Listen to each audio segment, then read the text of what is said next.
Itu benar. Ketika sesuatu itu tidak dicontohkan oleh Nabi SAW, maka sesat. Apakah Anda pikir dengan seperti Anda membentak seperti ini saya jadi gentar? Tidak. Tidak sama sekali. Saya bukan membentak. Saya menyampaikan sesuatu yang hak.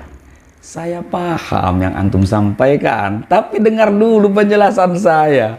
Bagaimana antum ini menjadi sosok seorang ustadz tapi tidak mampu mengendalikan hawa nafsunya. Ingat, Rasulullah berdakwah tidak pernah dengan yang namanya kekerasan. Bil hikmah. Ya memang benar Rasulullah tidak dengan kekerasan. Tapi kita lihat apabila hari ini orang berbuat amal yang tidak dicontohkan oleh Nabi SAW, harus diam. Antum baru punya pengikut satu, sombongnya minta ampun. Ya kan? Istighfar antum kepada Allah. Boleh tanya sekarang. Sama Pak Ujang, coba tanya. Ya, kalau Pak Guru ini memang betul-betul bagus. Karena pendirian kita berubah, sikap kita berubah. Kalau menurut saya Pak Ujang itu salah cari guru. Justru dia berada pada guru yang benar. Inilah kesalahan antum. Seharusnya antum itu tabayun, ya, mengenalkan dengan para alim ulama dulu. Anda merasa benar. Saya kesini juga tidak menyalahkan Anda. Kesalahan Anda cuma satu. Anda suka menyalahkan orang lain. Siapa yang menyalahkan? Oke. Saya menyalahkan. Kan? Ketika sesuatu itu tidak dibuat oleh Nabi SAW, itu kan pasti salah, perkara yang diada-ada.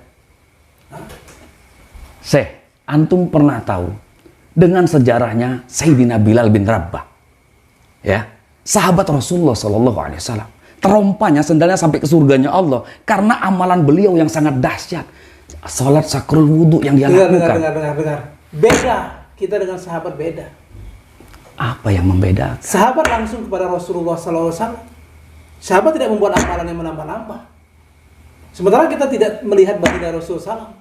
Banyak hari ini orang beramal tidak dicontoh oleh Nabi SAW. Kalau antum punya murid yang banyak, berapa banyak murid yang tersesat? Nah, ini kesalahan antum. Semudah sekali untuk menyesatkan orang, mengkafir-kafirkan orang lain. Itulah letak kesalahannya. Saya tidak mengkafirkan maupun menyalahkan. Namun kan ini kan kemungkaran. Sekarang saya tebak. Kemungkaran. Sekarang saya tebak. Kemungkaran. Dengar. Antum sudah terbawa emosi. Sabar. Seorang dai masa emosian? Saya tidak emosi. Justru saya ini ingin meluruskan kesesatan antum. Nah, di mana letak kesesatan saya? Antum harusnya beristighfar kepada Allah SWT. Antum yang beristighfar, bukan saya. Innamal mu'minuna ikhwatun. Antum tahu dalil ini? Kita ini bersaudara. Ketika kita satu akidah, satu keyakinan ini bersaudara. Tapi ketika kita ini tidak mengikuti apa yang dicontohkan Nabi SAW, apakah bisa dikatakan saudara? Itulah pentingnya berwasilah. Saya bisa ke sini. Kalau nggak wasilah beliau, nggak bisa saya ketemu antum. Apalagi ketemu dengan Rasulullah. Kan seperti itu kan? Bener nggak? Ayo tidak. Coba ngomong. Pokoknya tidak. Nanti dulu, sabar. Sabar dulu. Saya bisa seperti ini. Coba. Ya jangan kayak gitu. Kan lucu. Kan kita kan baik-baik. Bukan. Kalau kita datang hanya untuk... Ya, saya ingin meluruskan kepada umat. Ini di media loh, ya kan? Beberapa video yang kemarin pun saya sudah tonton. Banyak umat ini mengetahui semua. Jadi jangan sampai umat ini tersalahkan dengan apa yang antum ucapkan itu. Justru ucapan saya ini agar umat ini jadi benar, jadi tahu. Tapi dengan nafsu. Mana yang benar, mana yang salah. Masa dengan nafsu? Ya, bahwasanya di dalam hati, coba bawa sifat Rasulullah dalam diri Anda. Sifat Rasulullah SAW tidak pernah mendakwahkan itu dengan kekerasan, dengan yang namanya nafsu segala macam. Kalau Anda membawa dakwah dengan hikmah, nggak mungkin Anda cengkeweng saya seperti ini. Malu kita seorang dai kok seperti itu. Ya kalau antum tidak berbicara seperti itu, saya kan tidak akan lakukan itu. Tapi emang harus seperti itu ketika ketika sesuatu yang mungkar, maka kita harus lakukan. Walaupun dia saudara kita se-Islam. Walaupun saudara se-Islam, ketika dia mungkar. Sekarang saya tebak dulu. Anda ini orang Wahabi pasti. Anda udah boleh bohong. Sekarang apa? Ya kan? Anda pasti orang Wahabi. Bukan. Kenapa Anda bisa berkata demikian? Saya ini orang yang mengikuti salafus soleh. Itu sama saja, Itu kawan. kan kata kamu sama. Sama saja. Kata saya tidak. Sebetulnya, orang-orang seperti Anda itu justru malah bertaklid buta kepada guru Anda. Siapa yang taklid buta pada guru? Sedangkan Anda tadi berkata bahwasanya itulah manusia tersesat dengan meyakini kepada guru-gurunya. Ini kan jembatan. Sekarang saya tanya, kamu punya guru. Sedangkan dia saja hampir bertaklid buta kepada Anda. Dia tidak bertaklid buta, justru dia menemukan guru yang benar. Di mana letak benarnya kalau Anda selalu menyalahkan orang lain? Sekarang saya kasih tahu, iblis laknatullah alaihi dikeluarkan oleh Allah dari surganya. Kenapa? Merasa dirinya lebih baik, merasa dirinya paling benar daripada orang lain. Saya tidak merasa paling benar, juga paling baik. Namun saya merasa berada di jalan yang benar. Itulah letak kesalahan Anda. Coba Anda tabayun. Banyak para alim ulama di Indonesia ini. Bukan cuma 1-2 gelintir saja. Antum sudah belajar 1-2 gelintir, antum sudah merangkum keseluruhan. Ya kan? Apakah alim ulama ada jaminan? Saya tanya, paham. Saya tanya, kamu sekarang ada jaminan? Kalau saya berkata demikian, ya kan? Saya hanya kepada Allah Subhanahu wa taala saya serahkan. Urusan masalah jaminan itu wilayah Allah, bukan wilayah saya. Kamu aja nggak bisa menjamin, antum aja nggak bisa menjamin. Kalau saya bisa menjamin, antum mau bicara apa sekarang? Kullu ummatin yadkhulul jannah illa man aba. Itu kata Rasulullah kan? Seluruh umat pasti masuk surga. Ketika saya ajak mereka taat kepada perintah Allah, berarti kan mereka masuk surganya Allah. Kamu sudah mengkotak-kotakkan si A, B, C, D, E. Saya tidak mengkotak-kotakkan. Nah, kan yang masuk ke dalam surga ini mengikuti baginda Nabi SAW. Ketika tidak ikut, apakah dia akan ikut masuk ke surganya Allah Subhanahu Wa Taala? Ngobrol sama antum ini kayaknya nggak bisa dengan yang namanya model seperti ini. Antum itu saklek, berpikirnya dengan satu titik. Seperti itu.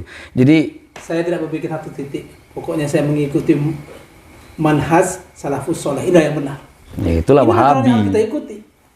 Ini jalan yang harus kita ikuti. Bertaklid buta itu namanya, saudaraku. Kalau saya menyarankan Ini murid Ustadz ini. bukan, tapi mereka adalah saudara seperjuangan saya. Saya merasa di sini terpanggil, ya kan, dengan apa edukasi yang antum sampaikan. Menurut saya, walana a'maluna walakum a'malukum. Bagi kami amalan kami, bagi kamu amalan kamu. Itu kan kata kamu. Iya, Itu kata kamu. Apakah hanya bisa membiarkan orang yang beramal tidak dicontohkan Nabi Sallallahu Alaihi Wasallam? yang seperti apa yang Anda maksud? Coba Anda jelaskan dulu, apa saja yang kami tidak pernah mengamalkan sesuatu yang tidak diajarkan Rasulullah. Banyak. Tadi antum bilang wasilah. Satu. Lalu banyak lagi amal seperti tahlilan, yasinan, lalu ziarah ke makam-makam wali. Jelas Wahabi, masa masih nggak mau ngaku? Ya kan gitu. Jelas-jelas Wahabi kok. Anda bertaklid pula kepada si Abdul Wahab, ya kan? Bertaklid buta kepada guru. Udahlah, gak ada guna. Emosi Bapak ini, Masya Allah. Udah, gak ada guna bicara dengan orang bodoh. Nah kan, mudah sekali Anda berbicara demikian. Anda mondok di mana? Saya tanya. Pernah mondok nggak? Apakah sahabat mondok? Iya betul, kebetulan dengan adanya di pondok inilah meniti ilmu yang betul-betul mengajarkan Islam yang sempurna. Saya mondok, saya tahu ilmunya. Mungkin Anda nih, mungkin belajarnya cuma buka-buka di YouTube aja ya kan? Wali YouTube Anda itu. Islah, coba beristighfar kepada Allah Subhanahu wa Ta'ala. Yaudah gini aja lah, kita nggak usah banyak kali. Wah, Yaudah. Nanti dulu. Baik-baik kan. kau membangunkan singa yang sedang tidur ya? Ya, nanti dulu. Ya. Hehe. Membangunkan tidur ya? Udah sampai emosi lah. Kita kan sesama kaum muslimin ya kan. Nggak baik. Intinya alhamdulillah beliau belum tahu siapa saya. Nanti dulu ya. Hah? Belum tahu ya? Iya udah jangan sampai. Intinya alhamdulillah kita udah bertemu kan, inilah maksud saya itu mendatangkan ini supaya jangan menjadi suatu keselisih pahaman, tapi terjadi keselisih pahaman. Ya udah pokoknya gini aja lah untuk Ustadz Alwi, mungkin jangan sampai pembahasan ini panjang. Ini kan susah karena Ingat, Saya ingat, saya akan selalu ingat. Tapi nanti ya, kami akan ke sini lagi. Dengan satu banyak dalil dan kami akan membuktikan ilmu Allah Subhanahu wa taala itu ada. Silakan. Dengan wasilah, ingat. Sekarang kita